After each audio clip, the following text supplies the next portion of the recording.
كل الناس بعتلي تقول لي هو انت كل فيديوهاتك عن الزوج؟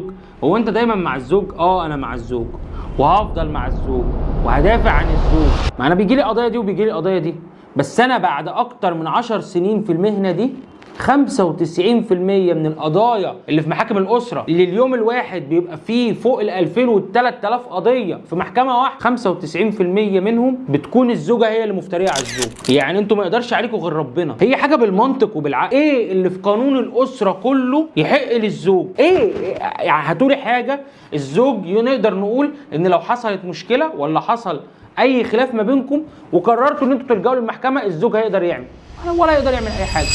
طب خليني اقول لك كده، لو الزوجه على ذمه زوجها، على ذمته لسه، ايه اللي تقدر تعمله؟ تقدر تعمل ان هي عملت نفقه ليها ونفقه للصغار وتعمل تمكين، وممكن كمان تروح ترفع عليه القايمه.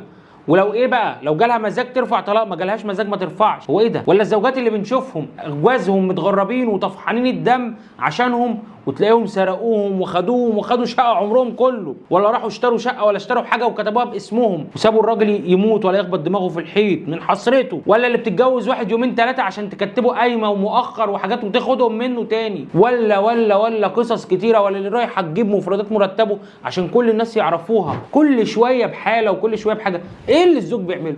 الزوج بيقف يدافع بس، لكن انتوا دايما كده. لا انا بقول لكم اهو، زي ما في رجاله ظالمه، بس هم عشان احنا ما بنحبش الكلام الكتير زيكم، انتوا شاطرين في الكلام، بس زي ما في رجاله بتظلم دول نسبتهم 5% من واقع خبرتي، لكن انتوا الظلم البين، انتوا اللي بتبداوا وانتوا اللي بتنهوا وانتوا اللي بتقرروا. فلو سمحت اتقوا ربنا عشان ربنا يبارك لكم في حياتكم.